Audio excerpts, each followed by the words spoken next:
సహాయ సహకారాలతో ఈ దేశంలోకి ప్రవేశిస్తున్నాయి. సార్ నో డౌట్ ఇప్పుడు 25,000 కోట్ల రూపాయలకు సంబంధించిన మాదక ద్రవ్యాలు ఒక పోర్ట్ లో పట్టుబడ్డాయంటే డెఫినెట్ గా పెద్ద హస్తాలు, రాజకీయ ప్రమేయం, ఆఫీసర్స్ యొక్క ములాఖాత్ ఇదంతా లేకుండా అంత పెద్ద ఎత్తున దొరికితే 25,000 కోట్లు పోతాయి సార్. అటువంటి పరిస్థితులు అంత ధైర్యం చేసి తేగలిగే పరిస్థితి ఉంటుందా? డెఫినెట్ గా బిగ్ హ్యాండ్స్ దీని వెనకమాల ఉన్నాయి. సరే సాహసోపేతంగా సిబిఐ ఒక టీం ఏదో ధైర్యం చేసి పట్టుకున్న ఆఫీసర్స్ అయితే మనం అభినందించాలి. కానీ ఈ దొరికిన వరకే మనకు కనపడతా ఉంది. ఇది కాకుండా ఇంకా ఎంత జరుగుతా ఉంది? ఈ దేశంలో పిల్లల యొక్క పరిస్థితి ఏంటి? ఈ దేశంలో యువకుల యొక్క పరిస్థితి ఏంటి? ఏ దిశగా ప్రయాణం చేస్తా ఉన్నాం?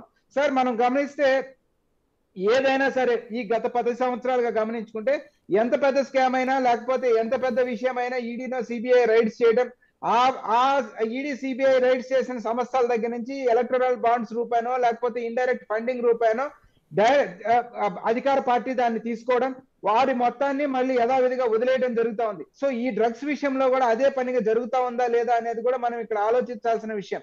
ఎందుకంటే సిబిఐ ఈడీ రైడ్ చేసిన 30 సంస్థల పైన ఈడీ ఎలక్టరల్ బాండ్స్ కొంటే ఇవాళ ఆ 30 సంస్థలు ధైర్యంగా తమ వ్యాపారాలు కొనసాగించుకునే పరిస్థితిలో ఉన్న తరుణంలో ఇవాళ ఈ డ్రగ్ మాఫియాను కూడా ఈ దేశం మొత్తం ఇవాళ ఆంధ్రప్రదేశ్ రాష్ట్రంలో జరిగింది. ఇది ఇక్కడ వరకే చూడాల్సిన అంశం కాదు సార్. ఎందుకంటే ఇది మొత్తం కేంద్ర పోర్టులు కానీ లేకపోతే ఇంటర్ వాటర్ ఇది కానీ మొత్తం కూడా కేంద్రంతో ముడిపడి ఉన్న అంశం. కేంద్రంతో ముడిపడి ఉన్న అంశంలో ఇవి నిర్వహిస్తుంది ఎవరు? అట్లాగే వేరే రాష్ట్రాల్లో కూడా దొరుకుతున్న సందర్భంలో దీని నుంచి ఎవరు లబ్ధి పొందుతా ఉన్నారు? ఈ రాష్ట్రంలోనే కనుక ఇక్కడ కనుక అయితే ఇక్కడి నుంచి లబ్ధి పొందుతా ఉన్నది ఎవరు అనేది ఖచ్చితంగా ఇవాళ అమిత్ షా గారు బయటకు వచ్చి చెప్పాల్సిన పరిస్థితి.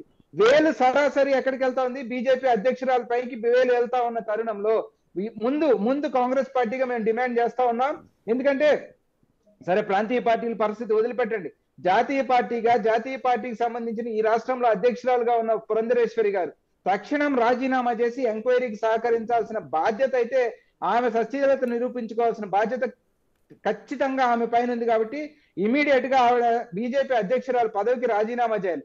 సరే ఇవాళ పోలీసు ఏదో సిబిఐ కోరితే మేము అక్కడ సహకరించడానికి వెళ్ళాం, కానీ పోలీస్ ఎవరైతే వెళ్లారో వారు కాదు తాకీదు ఇచ్చుకోవాల్సింది. సిబిఐ చెప్పాలి డిలే జరిగింది పోలీసు వల్ల అని చెప్పింది, కానీ సిబిఐ పోలీసుని మేము పిలిచాము డాగ్ స్క్వాడ్ తీసుకురావడం కోసం ఆలస్యమైంది అనే విషయం సిబిఐ చెప్పలా. ఆ వివరణ ఎవరు ఇవ్వాలి? సిబిఐ ఇవ్వాలి. ఆ వివరణ ఇప్పుడు ఎవరిపైన అయితే ఒక్క మాట సార్ ఆ అనుమానం పైన అయితే ఉందో వారే వివరణ ఇచ్చుకుంటే అది ఏ రకంగా నమ్మకం కలిగిస్తుంది ప్రజల్లోకి.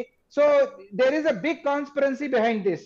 రైట్ మాణిక్రావు గారు, ఇక్కడ కొన్ని కీలక ప్రశ్నలు అటు వైసీపీ ఇటు కాంగ్రెస్, అంటే ఇక్కడ మీరు ఈ రాష్ట్రానికి వచ్చినప్పటికీ ఎన్డీఏ కూటమిలో ఉన్నటువంటి జనసేన అదేవిధంగా బీజేపీ టీడీపీ